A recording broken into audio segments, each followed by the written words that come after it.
Well, I'm back at the 90 again today, and I decided I'd try and make a better job of the hole that's in the casing.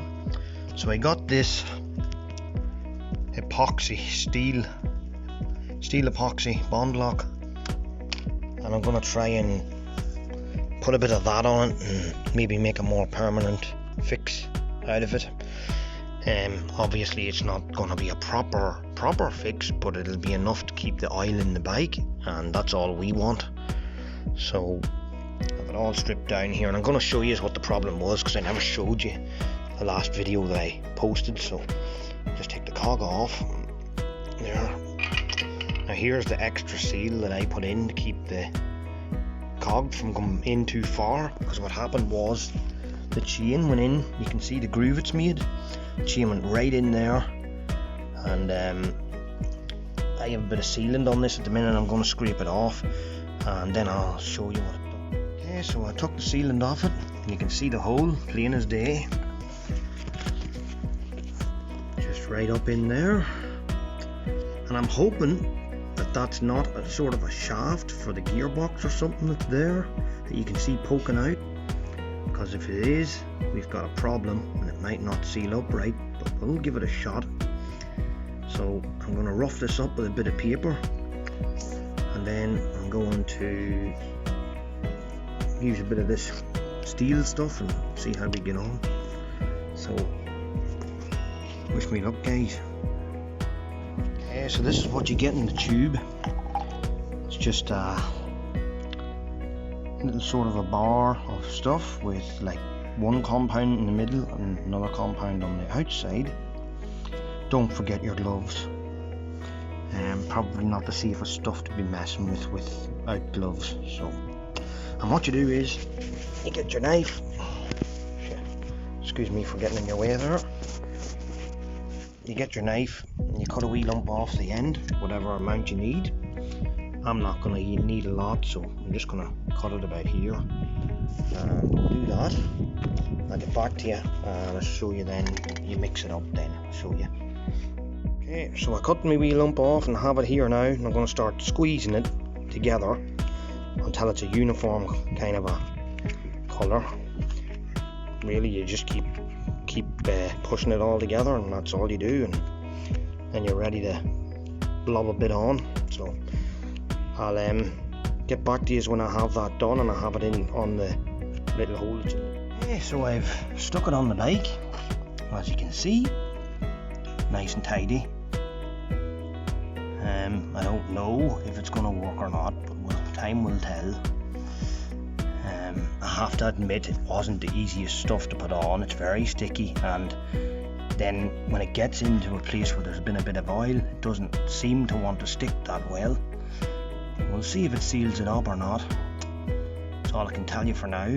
But I have this little ball left over, a little bit of stuff left over, so I'm going to let that harden up, and then we're going to maybe give it a test and see what sort of abuse it can take. So be interesting.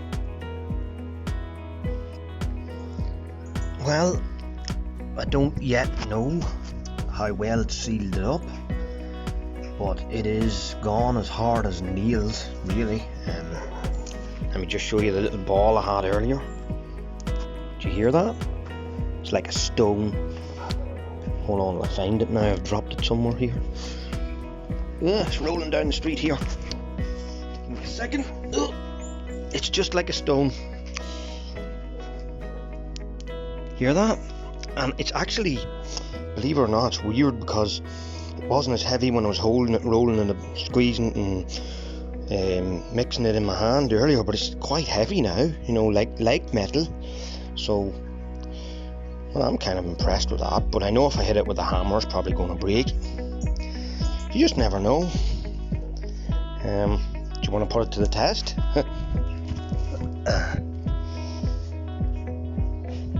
Let's put it to the test, see if the crack is. Probably won't withstand the blow of the hammer, but it'll be interesting to know, right? So it'll be interesting to know if I can find my hammer. No, hold on a second. Do you know what we'll do first? We'll get a pair of vice grips. we'll squeeze it with a pair of vice grips and see does it crack or anything. So, right, so I have it here. I'm going to lock the vice grips down. Okay, so done it once. It may not be just fully hardened because it did manage to squeeze it and misshape it a little bit. Didn't break it though. Now I've just tightened the vice grips a bit more to see how we get on. You can see what it done there.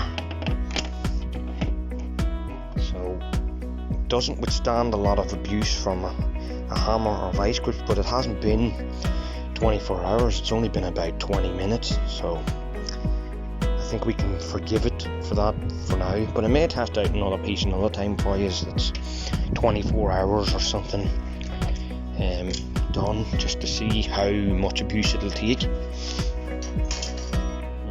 It's interesting to know. I mean, it's not one of the best makes like JB Weld, but it's similar. So that's it. The only thing we can do now is put the bike back together. Probably we're getting about another hour or so and then take it for a spin and see if it's still leaking. That's all we can do. So that's it, guys. I guess the only thing to do now is to take it for a spin and see what happens. So I think that's what I'm gonna do, and I'll be back and we'll check it for oil coming out anywhere. Well, I took it for a good spin out the road and I let the oil heat up good and well so that it got as thin as it gets. And take a look at this. It's looking good, guys. She's dry. She's staying dry, so I think it's worked. The thing I did notice though, if you look in under here, if you can see the bolt for the, it's very dark. See if I can get you a light. You can see the bolt for the oil. It's letting a little bit, so we probably need a new copper washer for that. I think somebody's put a normal washer on somehow or something. So I'll just try and zoom in on that. I don't know if you can see it or not. There's a bit of oil coming out of that, so that's one wee situation we have to sort. But other than that, I think we're good, guys. I think we've just about got away with it. So it's good news. Just a chain guard to put on it now, and that's the end. Well, maybe there is a bit of a rattle coming off the engine. Now I'm starting to wonder, is it the cam chain? The cam chain tensioner on these can give a bit of trouble, but I'm pretty sure that it's the actual cam chain, and the cam chain is too slack and needs replacing. Pretty sure, but if you listen to hear that bit of play there, that won't be helping things either. But look at, you could get into spending more money on this bike, and it's not my bike. And if Paddy wants to spend the money on it to do all these things, I'll do them for him. But I'd advise him to definitely do the cam chain anyway, because if it is the cam chain, it could cause serious problems later on. So I will be having a word with him about that to see, and I'll be opening up the top cap just to see that there's no trouble going on with the rockers or anything like that. There is a bit of a racket coming off the front of the engine somewhere though. But that's all I can tell you for now, and as far as I'm concerned, it's finished for now until Paddy decides otherwise. So thank you for watching, guys, and I hope you really enjoyed the whole restoration start to finish thing, even though it was only a half restoration. But the bike still looks good, and it's kept another one on the road, so